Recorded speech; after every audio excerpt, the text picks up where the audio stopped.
누가복음 7장 1절부터 10절까지 함께 봉독하도록 하겠습니다. 예수께서 모든 말씀을 백성에게 들려주시기를 마치신 후에 가버나움으로 들어가시니라. 어떤 백부장의 사랑하는 종이 병들어 죽게 되었더니 예수의 소문을 듣고 유대인의 장로 몇 사람을 예수께 보내어 오셔서 그 종을 구해 주시기를 청한지라. 이에 그들이 예수께 나와 간절히 구하여 이르되 이 일을 하시는 것이 이 사람에게는 합당하니이다. 그가 우리 민족을 사랑하고 또한 우리를 위하여 회당을 지었나이다 하니 예수께서 함께 가실새이에 그 집이 멀지 아니하여 백부장이 벗들을 보내어 이르되 주여 수고하시지 마옵소서. 내 집에 들어오심을 나는 감당하지 못하겠나이다. 그러므로 내가 주께 나아가기도 감당하지 못할 줄을 알았나이다. 말씀만 하사 내 하인을 낫게 하소서. 나도 남의 수하에 든 사람이요 내 아래에도 병사가 있으니 이더러 가라 하면 가고 저더러 오라 하면 오고 내 종도로 이것을 하라 하면 하나이다. 예수께서 들으시고 그를 놀랍게 여겨 돌이키사 따르는 무리에게 이르시되 내가 너희에게 이르노니 이스라엘 중에서도 이만한 믿음을 만나보지 못하였노라 하시더라. 보내었던 사람들이 집에 돌아가 보매 종이 이미 나아 있었더라. 아멘. 큰 믿음이라는 제목을 성령이 제안을 해주셨습니다. 큰 믿음이라 하셨습니다. 오늘 본문 말씀에 보면은 성경의 백부장이 한 3사람 정도 나와요. 믿음의 사람으로. 로마의 군대며 가진 권력이며 그들의 위치가 정말 이스라엘 사람들의 전해주는 이야기를 듣고 여호와 하나님께 대한 신앙, 나아가 그가 보내신 메시아 하나님 아들 예수 그리스도를 믿을 수 있는 일들, 이것 자체도 굉장히 큰 믿음입니다. 오늘 이 말씀에 보면 그 백부장이 굉장히 사랑하는 종이 있다. 참 이 말씀이 귀해요.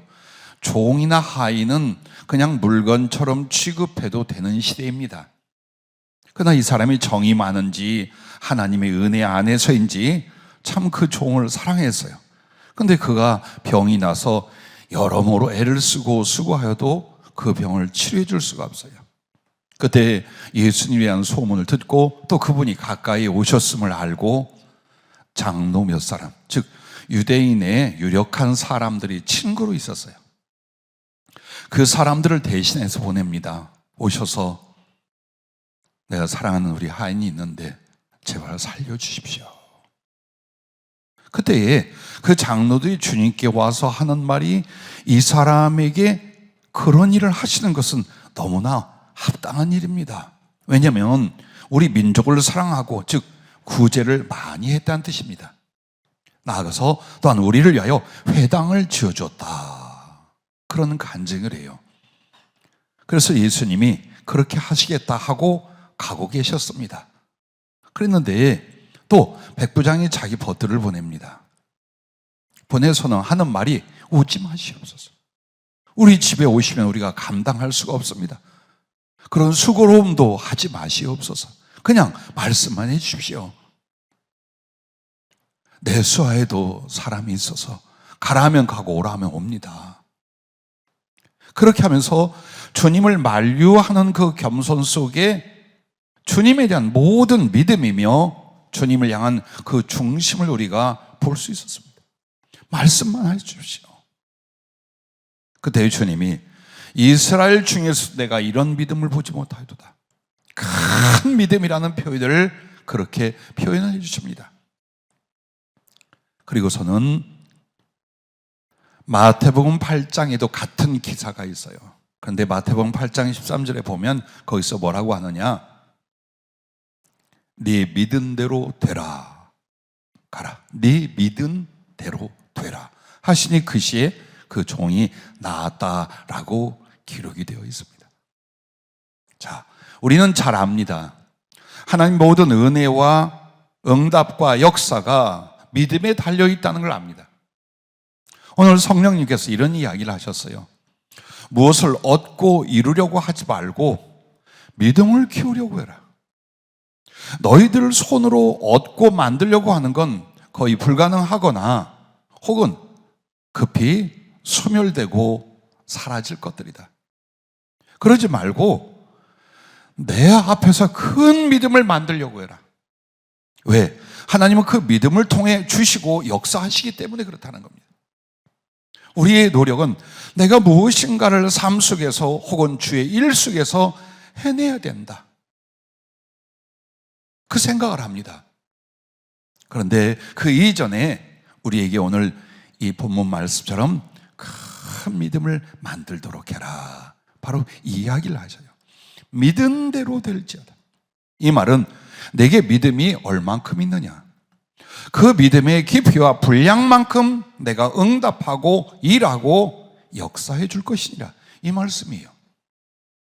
그래서 오늘 우리에게 큰 믿음이라는 말씀을 했는데, 과연 큰 믿음 갖고 싶어요. 그런데 큰 믿음이란 무엇이며 어디에서 나올까요? 어떻게 해서 그 믿음이 만들어질까요? 그냥 마음으로 믿습니다 한다고 이게 다 믿음이 되지 않는다는 걸 우리는 일생에 경험을 해보았습니다. 그러면 첫째, 아주 큰 믿음, 바로 이런 것입니다. 첫째, 주께서 말씀하신 대로 주님을 믿는 믿음이라고 하셨습니다. 환상 혹은 경험 필요합니다.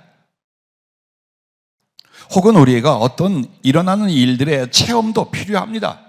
그러나 정말 큰 믿음 뭐냐?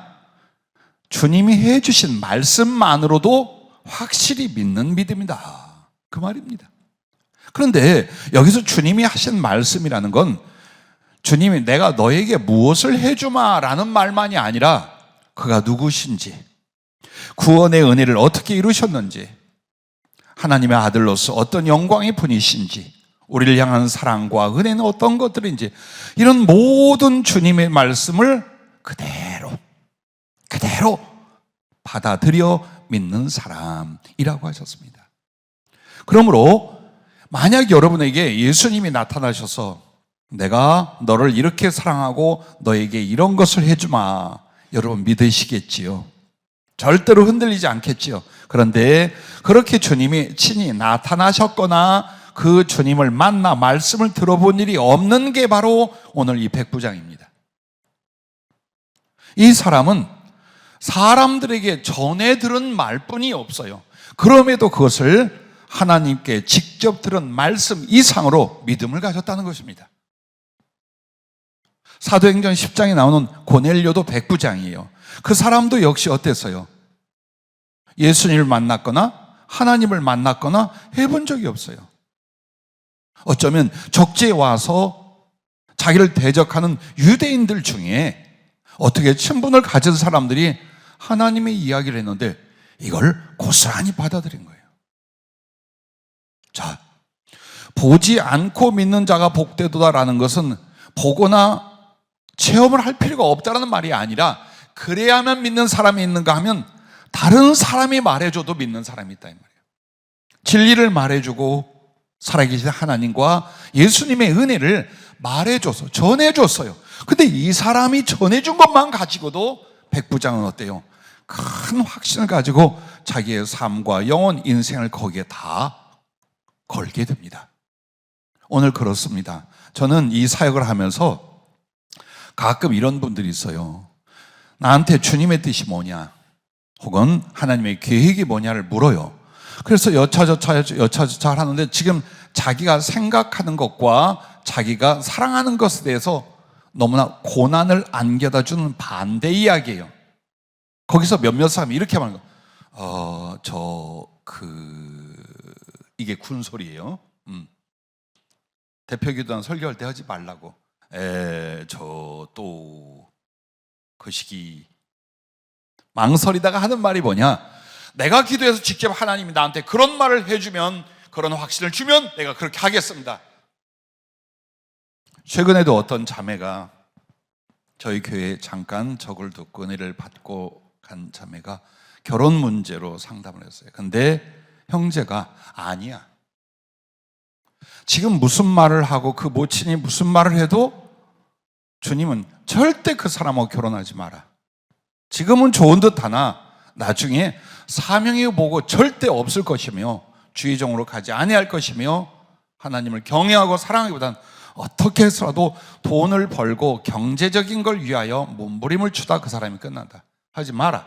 지금 말하는 건 너를 잡기 위해서다.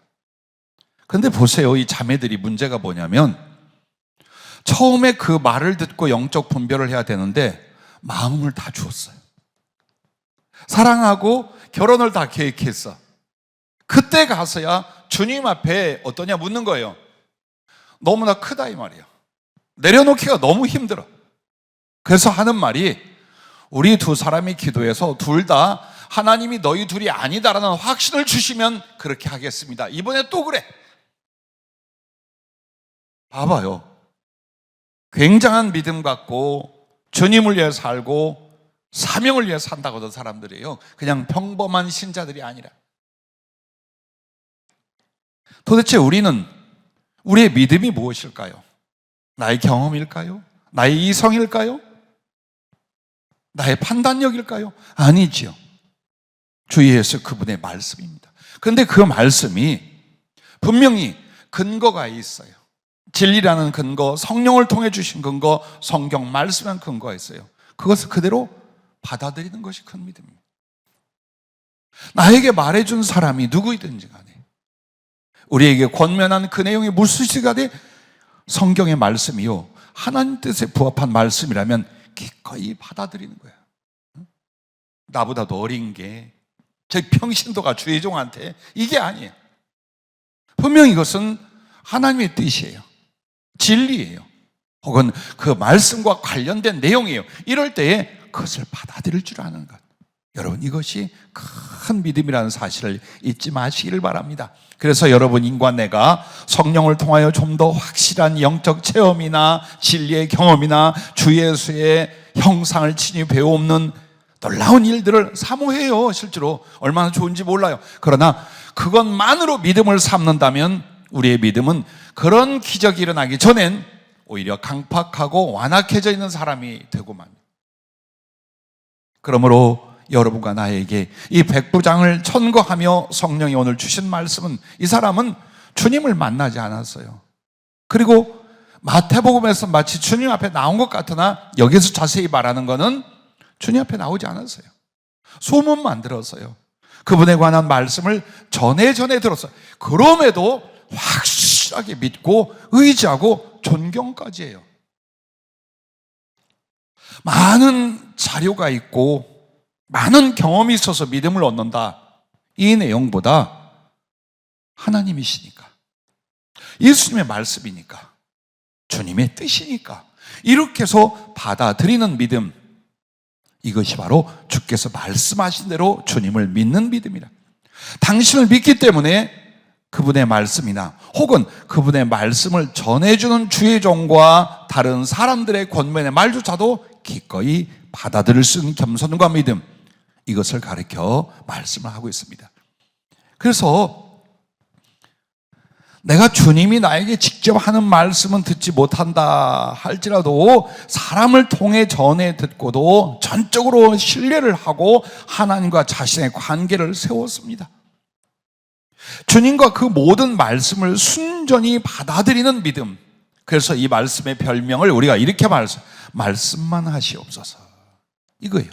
여러분과 내가 하나님께 어떤 기도로 나갈 때, 혹은 그분의 뜻을 바랄 때에, 혹은 그분을 위하여 어떤 삶을 살거나 인생을 바꿀 때에 표적을 구하고 내 마음이 허락할 어떤 확신까지 경험하기를 바라는 게 아니라 이렇게 말하는 거예요. 말씀만 하시옵소서.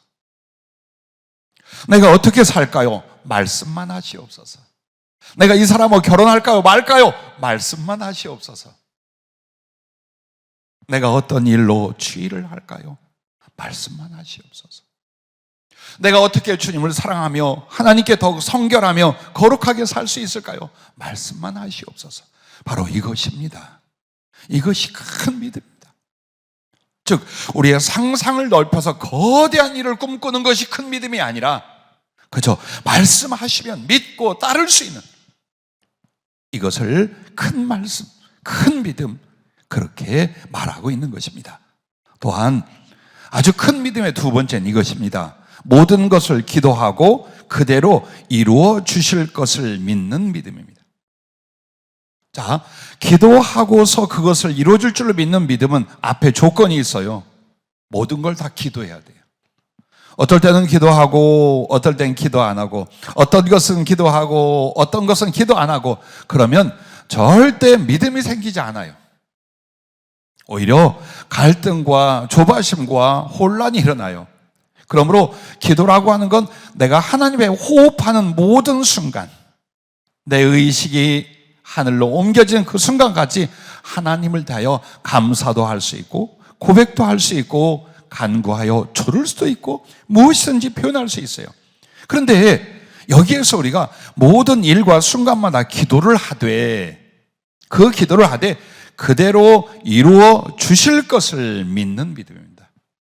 이게 주님의 뜻일까? 여러분, 이 함정에 빠지지 마십시오. 언제나 기도하면서 얼른 응답이 안 되면 이 주님의 뜻이 아닌데 내가 이것을 구하고 있는 건 아닐까, 그런 생각을 해요. 여러분, 주님의 뜻은 기도하여 받는 게 주님의 뜻이에요. 너 주님의 뜻이 아닌 걸 구하였도다. 그것은 육신의 정욕이나 죄악이나 잘못된 것을 구할 때이고 그 외에 합당하며 필요하며 혹은 주의 일을, 주의 영광을 위한 것들은 다 구하여 받는 것이 하나님의 뜻이에요. 그러므로 내가 하나님의 뜻이 아닌데 이걸 달라, 저걸 이뤄달라 이러는 건 아닌가? 라는 오해는 절대 하지 마십시오. 또한 여러분이 기도하면서 내 주제에 내가 뭐라고 하나님께 이것을 구하고 나 같은 걸 위하여 주실까? 이거 겸손인 것 같지만 불신이에요. 왜? 하나님은 내 주제 몰골이 뭡니까? 당신의 사랑하는 자녀예요. 당신이 쓰시고자 하는 일꾼이에요. 그게 내 몰골이고 내 주제와 내 꼴이야. 그래서 주님 앞에 여러분이 정의를 위하여 혹은 충성을 위하여 기도하는 건 내 주제니 몰골이니 그런 생각 안 하는 거예요. 왜?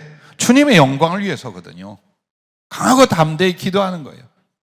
그렇게 하면서 여러분은 하나님은 내 기도에 응답하신다고 약속하셨으니 분명히 응답하시고 이루신다라는 걸 마음속에 조금 더 의심하지 않는 겁니다. 믿음이 무엇입니까? 확신하는 거예요. 확신이 무엇입니까? 전혀 염려나 의심치 않는 심령 상태, 생활, 이것을 가리켜 말하고 있는 것입니다.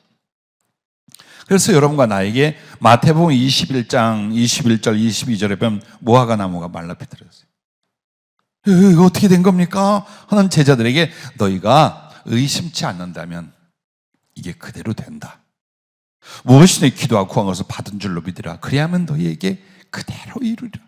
즉 주님이 기도를 이루어 주시고 응답해 주신 조건은 믿음이라는 것, 의심치 않는 확고히 믿는 믿음이라는 것, 요거 하나만을 말씀하신 거예요. 우리는 거기에 더 많은 조건을 달면서 자기 믿음을 흔들지 마십시오. 그래서 큰 믿음은 기도하고 구한 것을 반드시 그가 이루어 주실 걸로 믿고 그렇게 사는 거예요. 그 길을 가는 거예요. 그래서 여러분과 나에게 기도라는 것이 얼마나 중요한 믿음과 믿음의 역사를 이루는 것인지 다시 한번 성경으로 우리에게 가르쳐 주고 계신 것입니다. 그래서 주님 앞에 우리의 심령이 순수하고 진실한 절대적 믿음이 필요해요. 순수해야 돼요. 이것저것 복잡하게 생각하고 따져보고 계산하고 이게 순수하지 못한 거예요. 그냥 어린아이가 엄마 아빠를 신뢰하고 의지하고 조르듯 그 아이들이 뭘 의심하겠어요? 그 아이들이 뭘 계산을 하겠어요? 아니야. 더 절대적인 믿음은 갓난 아기들이 울어 제끼면 기저귀가 알아주고 울어 제끼면 젖 물려줘.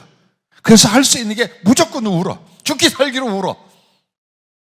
그런 어린아이 같은 혹은 갓난아이 같이 순수하고 진실한 절대적 믿음을 갖는 거예요. 우리는 많이 기도했습니다. 기도하고 또 계십니다. 그러나 심령의 상태를 보세요. 믿는다는 건 뭘까요? 담대함과 평안이에요. 그래서 나의 기도가 뭘 이루어야 돼요? 소망을 이루셔야 돼요. 기도는 한데 소망이 없어. 그 기도 믿음이 빠진 허탈한 기도라 그 말이에요. 내가 기도하면서 설레어야 돼요. 가슴이 흥분이 돼야 돼요. 나중에 기대가 돼야 돼요.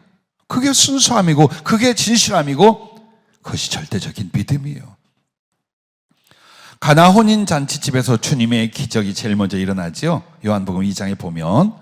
근데 그 혼인 잔치집에서 포도주가 딱 떨어졌어요. 그때 마리아가 주님에게 세상에 어떻게 포도주가 잔치집에 다 떨어졌대. 그래서 주님은 여자여 나와 무슨 상관이 있습니까? 물론 여러분 아시죠? 여자여는 막말이 아니라 존대어예요. 아주 자기 어머니라도 귀부인 취급하는 그 표현이에요. 그러면서 나와 무슨 상관이? 이 말은 곧이곧대로 들으면 절망을 주는 말이야. 아이고 찍소리도 말란 말이었구나. 나와 무슨 상관입니까? 주님이 그래 버렸어요. 그런데 그 주님이 그렇게 말씀하는데 마리아는 어떻게 했느냐? 하인들에게 딱 가서 이럽니다. 예수께서 시킨 대로 다 해라. 시킨 대로 해라. 왜? 분명히 저렇게 말씀해도 이 곤란한 이 잔치집에 또 모친의 부탁에 대하여 주님이 긍휼을 베풀어 역사할 것을 확실히 믿고 있는 거예요. 그래 가서 어떻게 도울래도 안 된대. 이거 어떻게 돼? 이게 아니에요. 예수께서 거룩한 기적과 능력 행하는 걸 알아요. 모친은 예전부터 봐서 알아요. 하나님의 아들이라는 살도 알아요. 그래 부탁했어. 근데 어떻게 보면 거절이에요. 그럼에도 이 마음에 조금도 염려나 불쾌함이 없어요. 그리고 그 당사자 집에 종들에게 예수께서 시키는 대로 해라. 그리고서 조금 있다가 주님이 돌 항아리에 가득 채워라. 그리고 그 물이 변하여 포도주가 되는 사건이 일어나게 됩니다. 자, 생활 속에도 이런 부분이에요. 여러분은 어떠셔요? 일상 같고 예수님은 저 우주 끝 보좌, 하나님 보좌 우편에 앉아 계셔. 그게 아니라 마리아에게 예수님이 항상 같이 아들처럼 혹은 집안에 대들보로 같이 계신 것처럼 여러분의 믿음도 그러셔야 되는 거예요. 주님은 어디? 여기. 주님은 어디? 여기 계시잖아. 내 마음을 알며 내 소리를 들으며 내 처지와 내 중심을 아셔. 여기 계신다 그 말이에요. 그러므로 나의 작은 신음소리도 외면치 않으시고 내가 하는 말 한마디 한마디를 주님은 진실하게 받으셔요. 지금 당장 내가 원하는 시간 내에 그게 안 이루어진다 할지라도 주님은 나의 기도를 이미 가슴에 담으셨어요. 그리고 진행하고 계신 것을 믿으시기 바라요. 응답을 안 하시고 역사를 안 하는 게 아니라 나의 간구한 그 내용을 이루어 가시는 거예요. 주님, 고기 한 마리 주십시오. 근데 주님 생각에 고기 한 마리를 주는 것보다 고기를 때로잡게 해줘야겠다. 그래서 저쪽 가서 그물을 깃고 계셔. 고기 한 마리 달랬잖아요, 주님. 배고파 죽겠다고. 그보다는 너 153마리를 잡을 수 있는 내가 그물을 지금 만들고 있는데. 근데 이게 안 들린다 그 말이에요. 즉 나의 기도의 액면 그대로 역사하시기도 하지만 이보다 더 크고 좋은 걸 위하여 주님은 섭리하고 이끌어 가시는 거예요. 여러분의 모든 기도에 대해서 주님은 그렇게 하시는 분이에요. 이걸 마음속에서 크게 믿는 겁니다. 사도행전 27장 유라굴로 광풍이 강력하게 지중해에 부를 때 사도 바울이 끌려가던 그 배가 좌초하게 생겼어요. 아주 깜깜한 흑암, 태풍 불고 몰아치고 비바람 몰아치고 배는 가라앉게 생겼어요. 그때에 사도 바울이 주 예수의 신부님에도 뭐라고 합니까? 다 모든 사람들 앞에 나와서 어젯밤 내가 믿는 하나님의 사자가 친히 내 곁에 서서 잃어버릴 건 이 배뿐이고 절대로 여기 있는 사람들 중에 단 한 명도 잃어버리지 않고 구원을 받는다고 했다. 나는 나의 믿는 하나님이 말씀하신 대로 될 줄을 믿노라 라고 선언을 해요. 그리고 여러 가지 우여곡절 끝에 그 배에 탄 270여 명이 전부 다 살아나게 되죠. 자, 지금 배는 뒤집어지려 하고 있어요. 구원의 여망이 전혀 없어요. 엄청난 태풍 속에 이 배는 침몰하기 직전이에요. 그런데 거기서 외칠 수 있는 거야. 나는 나의 하나님의 사자가 말씀하신 그대로 될 줄을 믿는다. 걱정하지 마라. 자, 무모하고 아주 배포 있는 믿음 같지만 어린아이 같이 순수한 믿음. 환경은 이래, 상황은 이래, 사람들은 죽을 것 같고 놀라 자빠져 있어요. 그런데 내게 하나님 말씀하셨어요. 나는 그 말씀을 들었어요. 말씀만 들었지 어떤 역사도 기적도 지금 나타나지 않아요. 그래도 100% 믿어. 자, 큰 믿음이 무엇인가를 보십시오. 여러분은 그 상황에 막 놀라고 두려워 발버둥치고 원망할 수도 있어요. 그러나 그 말씀 한마디를 믿고 강하고 담대하며 다른 사람들까지 위로하고 권면할 수도 있어요. 무엇을 선택하느냐가 큰 믿음이 되는지 보잘것없는 작은 믿음이 되는지가 결정이 되는 거예요. 타고난 큰 믿음이란 없습니다. 매 순간 여러분과 나의 인생에서 선택이 있어요.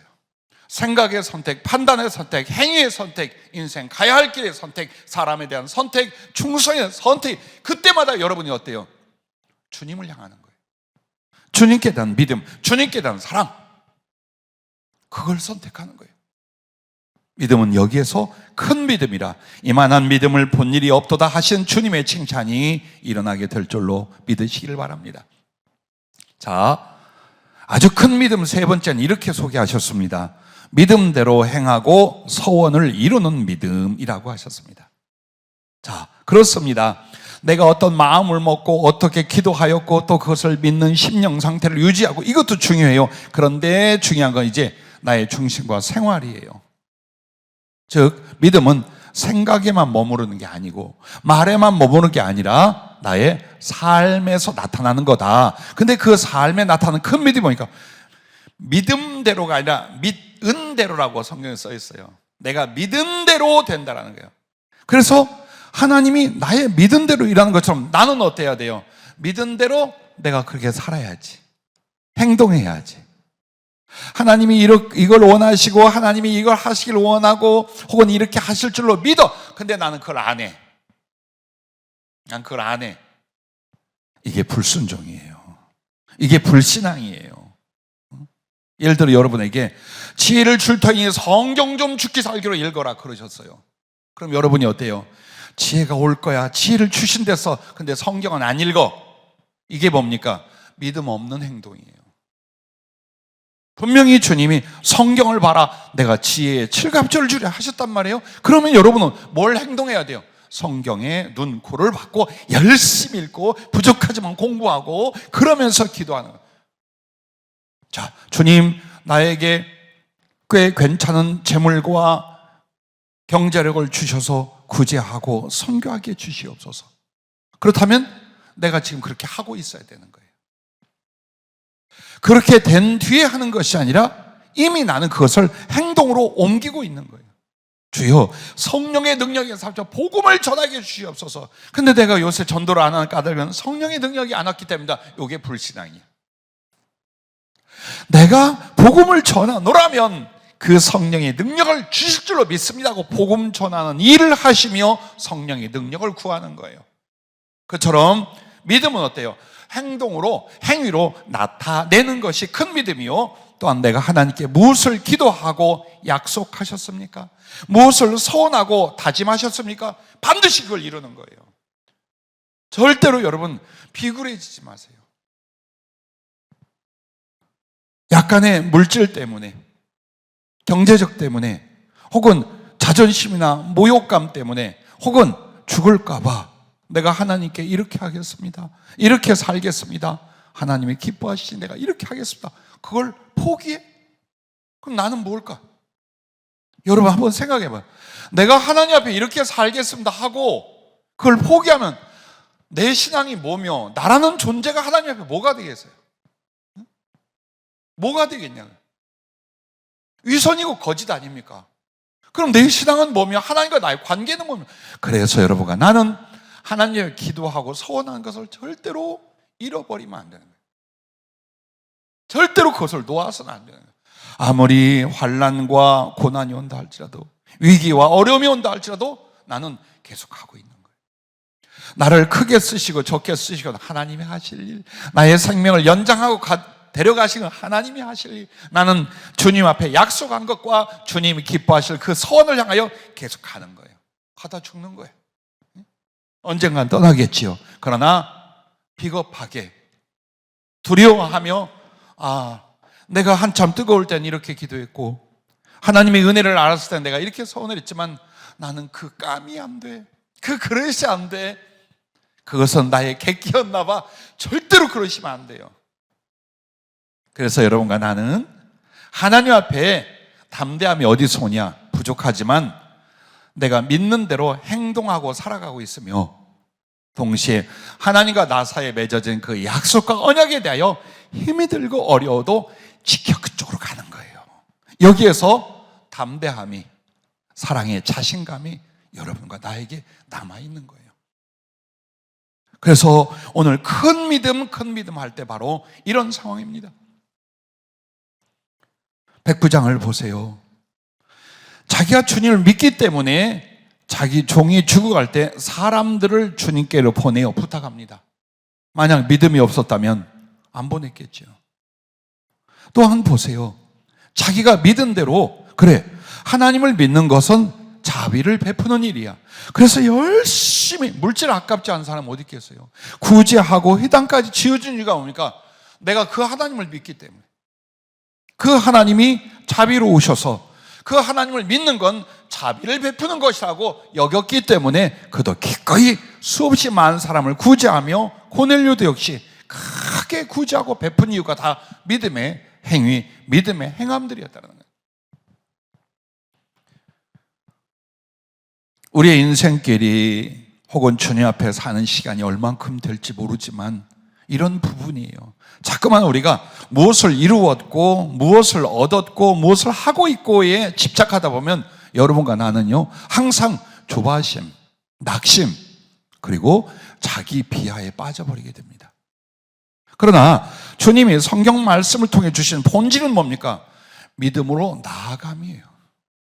어떤 상황에도 믿음으로 당신을 향하여 따라감이에요. 그럼 되는 거예요. 그러면 되는 거예요. 그래서 여러분과 나를 일생에 주님이 연단하시고 은혜 주신 방향이 뭡니까? 바로 이 큰 믿음에 대해서. 이 믿음을 갖게, 이 믿음을 자라게 하기 위하여 은혜도 주시고 연단도 주시고 환난 속에도, 넘치는 풍요 속에도 인도하실 수 있다는 것을 여러분이 잊지 마시기를 바랍니다. 여러분 잘 아는 아브라함을 보십시오. 하나님을 믿어요. 근데 그 하나님이 말씀으로 떠나라 했어요. 갈 바를 몰라. 어느 방향으로 얼마큼을 가야 될지 몰라요.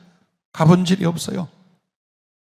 어떤 위험이 도사일지 몰라요. 그럼에도 갈 바를 모르고 갑니다. 이것이 믿음의 행함이잖아요. 그리고 자기 자식을 주시겠다고 했는데 얼만큼을 기다린 줄 알아요? 25년을 기다렸어요. 25년을 기다렸어요. 그런데 25년 만에 아들을 주시더니 이제 아들 주신다고 한 지 3, 40년 지나서 아들을 도로 달래. 번제물로 달래, 하나님이요. 그런데 어땠어요? 그 하나님의 그 말씀을 믿었어요. 나를 불러내신 그 하나님과 그 말씀을 믿고 행했고, 나를 사랑하사 자식을 주겠다는 그 하나님과 말씀을 믿었고, 다시 그 자식을 달라는 하나님과 그분의 말씀을 믿었어요. 그리고 그렇게 합니다. 우리에게 주신 교훈이 그 부분들이에요. 그들을 통해 하나님이 얼마나 많은 복을 주셨고 얼마나 큰 일을 이루셨는가가 아니라 바로 그 하나님의 선함과 진실하심 앞에 믿음의 사람들은 어떻게 했던가, 믿음의 사람들은 어떻게 살았던가, 그걸 우리가 배우고 적용해야 될 줄로 믿습니다. 그래서 여러분과 나의 믿음이 어디서 큰 믿음과 초라한 믿음으로 갈라지느냐? 축복이 오느냐, 환난이 오느냐. 소위 말하는 축복이요, 은혜라고 한다면 하나님께 영광 돌리고 감사하지 않을 사람이 어디 있어요? 잘 믿어 다. 그런데 그게 아니라 고난과 환난이 와요. 고난과 환난이 와도 기꺼이 그 하나님을 의지하고 찬양하고 그 길을 따라갈 수 있다면 더 큰 믿음의 사람이라 이 말이에요. 그런데 이 환난을 당해도 하나님께 영광과 감사를 드리고 그 길을 따라가는 사람은 더 큰 믿음이 있어요. 꽉 집어서 징계를 하는데 그걸 기꺼이 받아들이는. 자, MA 환난을 당한 게 누구예요? 욥이요. 그럼에도 주신 자도 하나님이시고 취하여 가는 분도 하나님이시니 하나님은 영광을 받으시옵소서. 10자식을 잃어버리고도 그랬어요.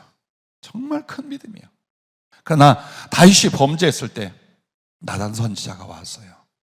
그뿐만 아니라 바세바서에 낳던 태어난 갓난 아이 병들어 죽어가. 금식하며 살려달라요. 근데 데려갔어요. 근데 거기에서 하나님이 자기에게 징계하심에 대하여 한마디도 원망하고 낙심하지 않아요. 받아들여요. 엎드러집니다. 눈물로 통곡하고 자백합니다. 아기가 죽었을 때는 어떻게 합니까? 일어나서 씻고 머리에 기름 바르고 밥을 먹어요. 신하들이 놀랐을 거 아니에요. 아기가 죽어갈 때 금식하며 살려달라고 저렇게 하던 양반이 죽고 나니까 싹 씻고 먹고 있어. 그때 다윗의 믿음이 뭐예요? 저는 하나님이 데려가셨다. 그러므로 나는 저에게 갈 수 있지만 저는 내게 올 수 없다. 즉 하나님이 자기에 대한 징계의 그 섭리, 그러나 그 뒤에 다시 만날 소망, 이런 걸 인하여 자기에게 얼마나 자존심이나 위치가 컸겠어요. 왕으로서. 그러나 자기들 신하들이 보고 선지자가 보고 사람들이 보는 앞에 완전히 짓밟혀 낮추어진 하나님의 징계를 어때요? 기꺼이 받아들여요. 그리고 자기를 회개하고 낮춰. 이게 정말 큰 믿음인 거예요. 이러면 푸쉬가 아니야. 정말로 우리가 하나님 나를 징계하신다, 혹은 죄종을 통해서 나를 훈계하신다라고 할 때에 정말 그걸 받아들일 수 있느냐, 이게 바로 큰 믿음이라고 합니다. 그래서 여러분과 나에게 우리의 삶 속에서 계속되어서 하나님의 은혜를 주시고 사랑의 섭리로 이끌어 가셔요. 그리고 뭘 보십니까? 믿음이 순수하고 진실하고 깊어지고 커지고 있는가, 이걸 지켜보시며 우리를 인도해 가신 줄로 믿으시길 바랍니다. 자, 큰 두 번째는, 그렇다면 큰 믿음의 역사입니다. 여러분과 나의 믿음이 커졌어요. 정말 주님이 큰 믿음이라 했어요. 그렇다면 어떤 일들이 벌어질까요? 첫째, 주님의 칭찬과 자랑이 된다라는 겁니다. 여러분 어떨 것 같아요?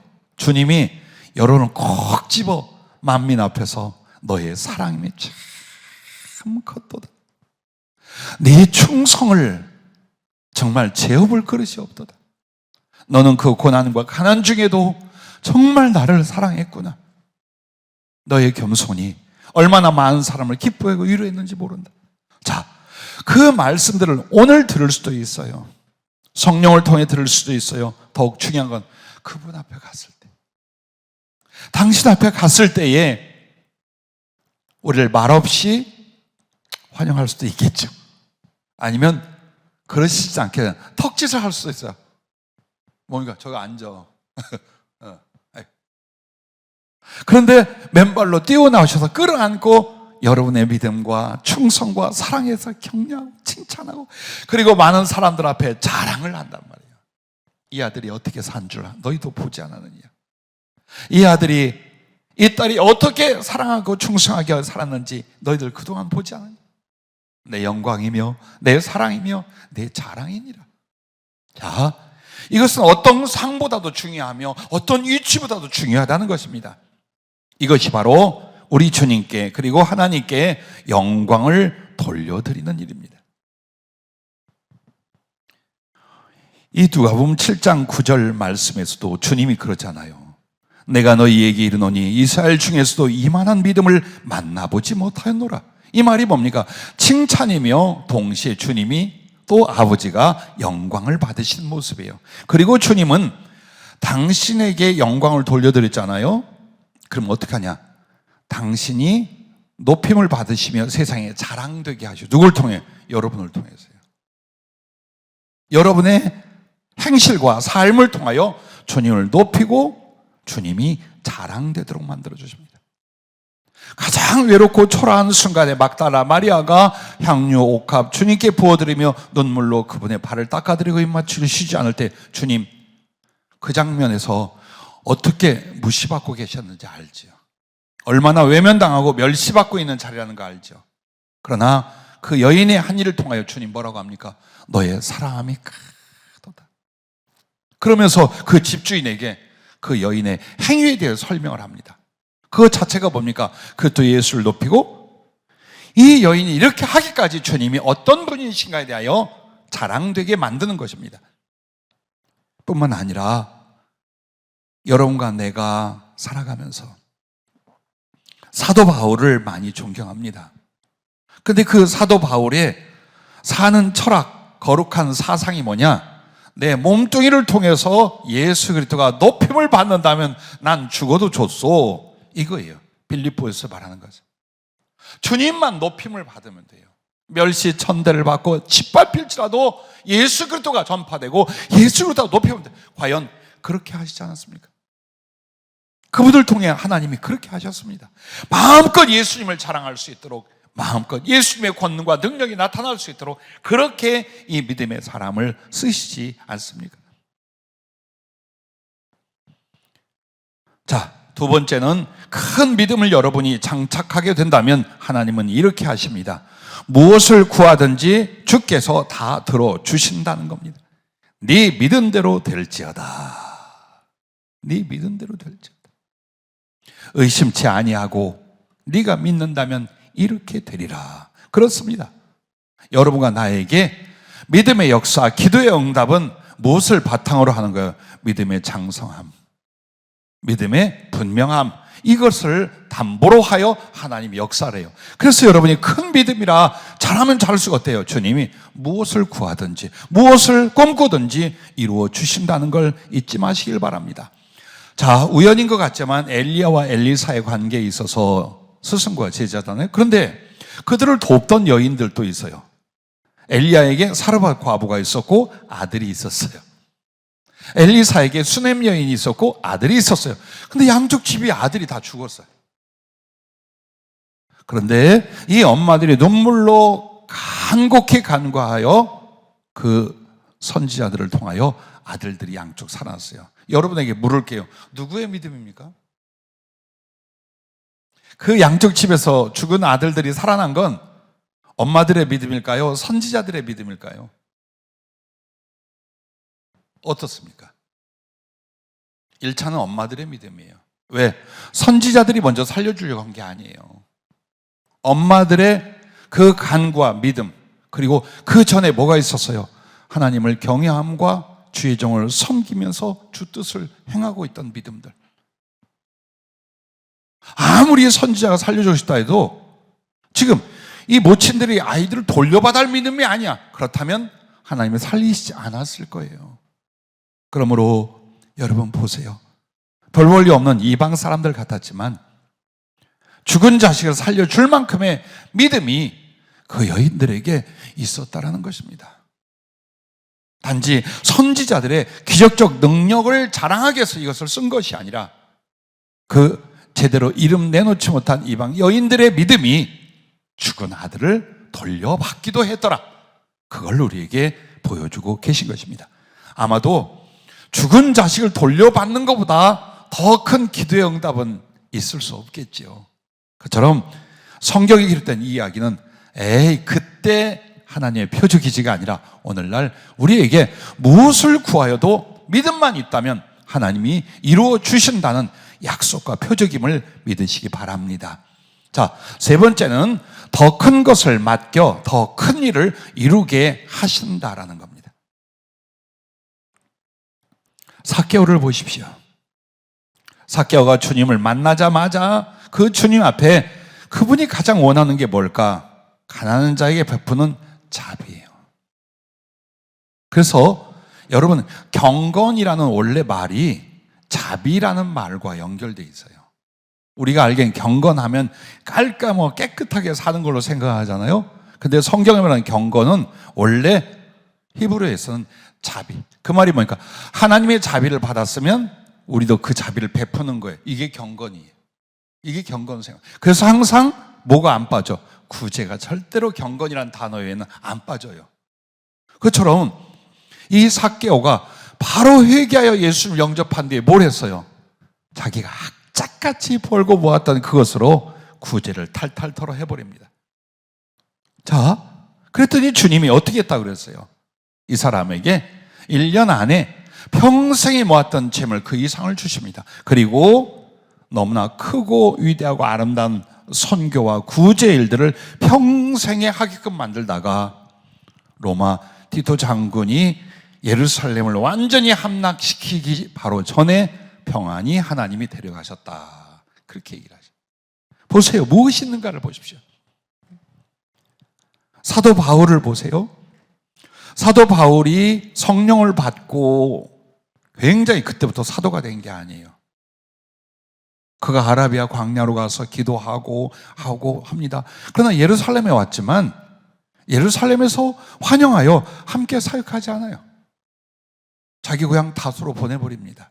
거기 가서 좀 있어라, 눈치 보고 있어라, 나타나면 다 잡아 죽이려고 하니까 이렇게 해서 사역이 없어요. 사도도 아니고 아무 직분도 없어요. 그냥 평신대로 있는 거예요. 그러기를 10여 년이 지났는지 10수년이 지났는지 몰라요. 그러고 있다가 나중에 바나바를 통해서 어떻게 됩니까? 픽업을 하죠. 그리고 사도행전 13장에 선지자들, 교사들, 많은 성경과 성령에 잡혀있는 사람들 틈으로 같이 합류를 합니다. 거기서. 그리고 성령님께서 바나바 그 둘을 보내셔요. 그 뒤부터 그들을 가리켜 선지자라는 말로 앞에서 나오다가 뒤에 가서는 사도라는 말로 바뀌어요. 바나바도 역시 그렇고. 자, 이렇게 해서 돌면서 세계 3차 선교 여행, 선교를 했어요. 근데 거기서 만난 사람과 다닌 지역들이 아주 소그룹이거나 개인이거나 아니면 소읍, 소도시들이었어요. 즉, 아주 대단히 대형적인 사역은 아니었어요. 그러다가 어떻게 됩니까? 로마로 재판을 받으러 갔어요. 그런데 사도행전 28장에서 끝나버리지만 그 뒤 전에 오는 이야기와 주님이 주신 말씀에서 그때 바울은 거기에서 로마의 사역을 펼쳐요. 어디까지 갑니까? 로마의 끝이요, 땅끝이라 말하는 스페인. 여러분, 스페인 맨 남단 바다 건너면 이제 아프리카, 북아프리카예요. 그래서 땅끝까지라는 말은 그 당시 스페인, 로마의 남부였던 스페인 쪽이었어요. 거기까지 가서 복음을 전하고 그 다음에 로마 전체가 들썩들썩 황제 앞에서까지 복음을 전하며 로마를 다 뒤집어 엎어버립니다. 하나님이 작은 일에 충성하고 믿음을 키워갔더니 이 사람을 어떻게 했어요? 어느 누구도 감당하지 못할 크고 위대한 일을 그에게 맡겼고 이루셨어요. 그러니까 우리가 성경을 보면서 그래 썼구나가 아니라 주님, 제가 그리 되기를 원합니다. 나이도 먹었고 저는 여자여 없고 자식들이 싸우니 주여 안정되게 신앙생활 하다 하늘나라 갈랍니다. 그렇게 하지 말고, 그리고 세월이 가서 이제 나이도 먹었거니와 우리가 무슨 박력이 있습니까? 체력이 있습니까? 능력이 있습니까? 라고 하지 말고 주님, 그들의 믿음이나 오늘 우리가 만들 수 있는 믿음이나 같은 겁니다. 나도 믿음을 더 만들어 가겠습니다. 나에게 더 주님 보시기에 아름답고 위대한 걸 맡겨주시고 그걸 이루고 갈 수 있게 주시옵소서. 여러분의 믿음이 그리 될 수 있기를 바랍니다. 자, 그러면 마지막 세 번째는 이것입니다. 이 큰 믿음은 어디서 나오나입니다. 어디에서 나오는가? 맘만 먹으면 되는가? 하늘에서 선물로 떨어지는가? 아니요. 첫째, 하나님을 경외함의 깊이에서 나온다라는 겁니다. 즉, 여러분과 내가 하나님을 얼마나 사랑할 수 있고 당신을 경외할 수 있느냐, 여기에서 믿음이 나오는 거예요. 예수님을 그렇게 사랑하거나 하나님을 두려워하지 않아. 그런데 당신에게 믿음은 커. 그런 일은 일어날 수가 없어요. 절대 일어날 수 없어요. 그래서 언제나 큰 믿음 앞에 항상 보면은 그들이 하나님 앞에 얼마나 경건하며 하나님을 경외하는가 두 단어가 항상 따라붙어요. 그래서 오늘 이 백부장도 누가복음 7장 6절 8절 말씀 보면 예수께서 함께 가시되 이에 그 집이 멀지 아니하여 백부장이 벗들을 보내어 이르되 주여 수고하시지 마옵소서. 내 집에 들어오심을 나는 감당하지 못하겠나이다. 그러므로 내가 주께 나아가기도 감당하지 못할 줄을 알았나이다. 말씀만 하사 내 하인을 낫게 하소서. 나도 남의 수하에 든 사람이요 내 아래에도 병사가 있으니 이더러 가라 하면 가고 저더러 오라 하면 오고 내 종도로 이것을 하라 하면 하나이다. 여러분, 이 말이 뭡니까? 예수님을 얼마나 높이는 말인가를 보세요. 왜? 예수님이 유대인이라면 자기는 이방인이야. 예수님이 하나님의 아들 메시아라면 자기는 죄인이야. 흉악한 죄인이야. 그런데 그분을 어떻게 직접 대면하며 감히 그분을 오라마라 할 수 있겠는가? 얼마나 주님을 높이고 있는지, 존경하고 있는지 하나님에 대한 자세요, 이것이. 믿음은 여기서 나오는 거야. 여러분과 내가 행여라도 주님을 깔봐. 필요할 때만 주님 찾고 별로 내 마음에 큰 존경도 두려움도 없어. 믿음도 그와 같아요. 반드시 믿음도 그 이상이 결코 될 수가 없어요. 그래서 믿음이 크다라는 건 하나님을 경외함과 사랑함이 그만큼 클 때라는 거예요. 고넬료도 보십시오.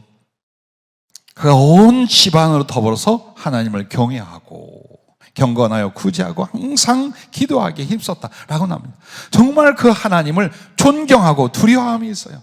나는 처음에 예수님을 만나 쭉 사역을 하면서 가장 중요한 건 예수님을 사랑하는 거라고 생각을 했어요.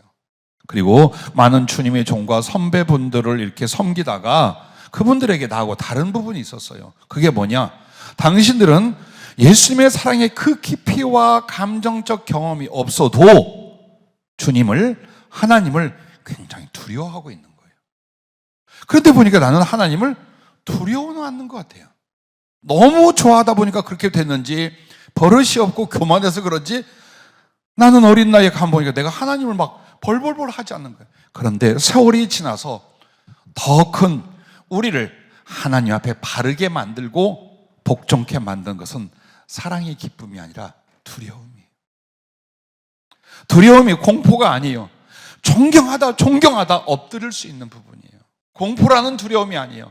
너무나 귀하시고 어미하시고 그리고 모든 것에 주권된 하나님, 이걸 내가 인식하는 거야. 그래서 그분 앞에 함부로 할 수 없다라는 바로 그 의식이에요. 그게 중요합니다.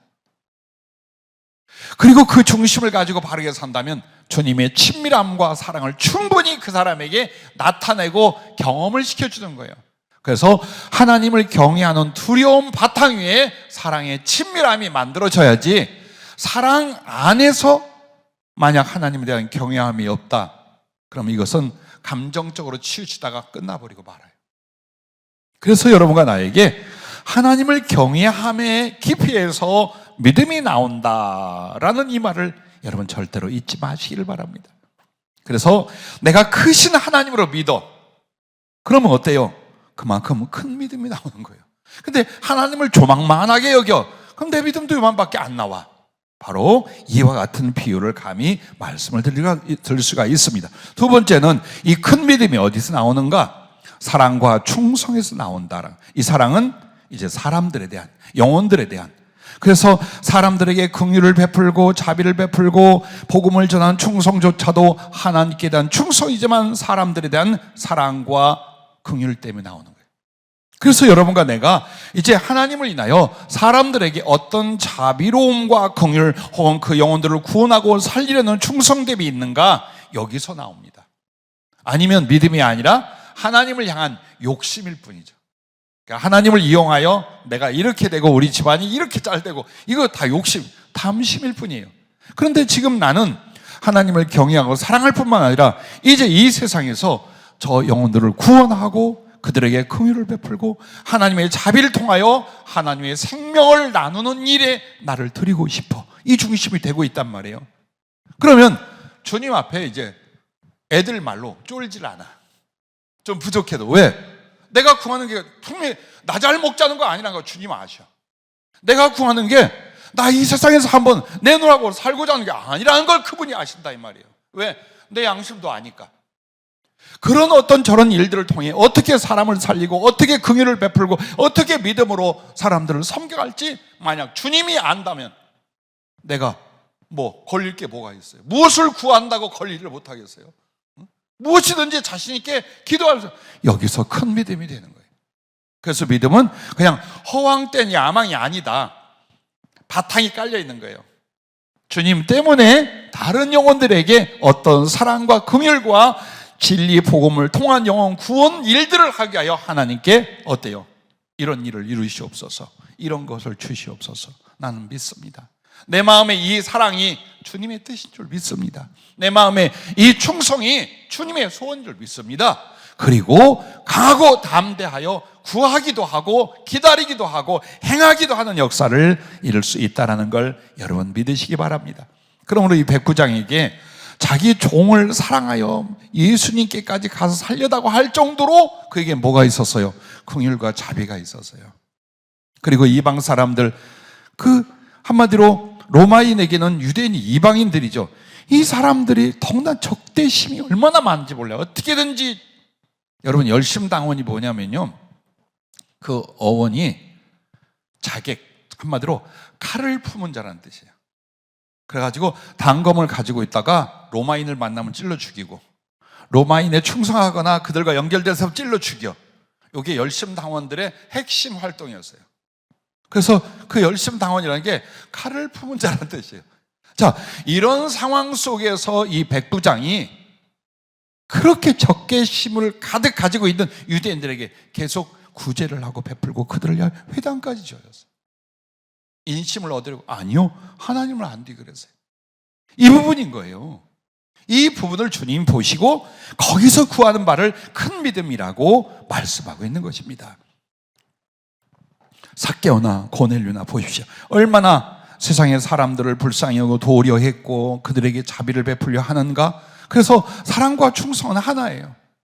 우리가 말하는 주님께 충성이 뭡니까? 결국 영혼들에 대한 그 긍휼과 사랑을 베풀고 나누는 이 일을 열심히 하나님 편에서 볼 때는 충성이고 사람들 편에서는 긍휼과 자비라. 여기에서 담대하고 큰 믿음이 나오는 줄로 믿으시기 바랍니다. 마지막 세 번째는 간절한 기도의 삶에서 나온다라고 하셨습니다. 즉 믿음의 크기가 어디서 나오냐? 큰 믿음이 어디냐? 간절한 기도의 삶에서. 즉 느닷없이 갑자기 하는 기도에서는 그렇게 큰 믿음이 나오지 않아요. 그런데 어쩌면 평생, 어쩌면 모든 일마다 하나님께 기도하던 바로 그 삶에서 나온다는 겁니다. 고넬료가 그와 같았습니다. 한마디로 성경에 하나님께서 들어 쓰신 사람들은 전부 다 기도의 사람들이었습니다. 하나님 정말 기적을 이루시고 놀라운 역사를 응답해 주신 사람들이 전부 다 누굽니까? 기도의 사람, 기도로 살았던 사람들입니다. 나나 여러분들이 가끔 돌이켜보면서 지금 우리의 기도가 너무 부족하지 않은가를 깨닫는다면 큰 유익이 될 것 같아요. 이래도 되는가? 우리가 지금 하나님 앞에 받은 바 사명과 당신께 우리가 계획한과 그 충성에 대하여 지금 우리의 기도의 분량이 너무 작지 않은가? 기도처럼 복되고 돈 안 들고 쉬운 것이 없는데, 기도처럼 위로받고 은혜받고 성령 받는 것이 없는데도 어쩌면 우리가 지금 너무 작은 게 아닌가? 그래서 저하고 여러분에게 오늘 위해 좀 더 간절한 각성이 일어나서 집에서도 교회에서도 틈만 나면 더 깊은 기도로 간절한 기도의 삶이 될 수 있기를 부탁을 드립니다. 자, 한번 보세요. 이 기도는 하나님을 가장 가까이 모심이며 사랑함이기 때문에 하나님을 경험하고 하나님이 흘려보내시는 생수 같은 믿음이 자라나게 돼요. 다른 사람은 건너서 이렇게 전해 듣고 한다면 기도의 사람은 어때요? 옆에서 주님과 친밀한 사이가 되는 거예요. 그가 말씀하고 그가 나타나고 그가 역사하고 그러면서 나도 점점 변화되죠. 회개하죠. 사랑하죠. 더 경외하게 되죠. 이걸 만들어내는 거예요. 그래서 기도의 사람들이 큰 믿음의 사람이 된다는 것은 너무나 당연한 말씀입니다.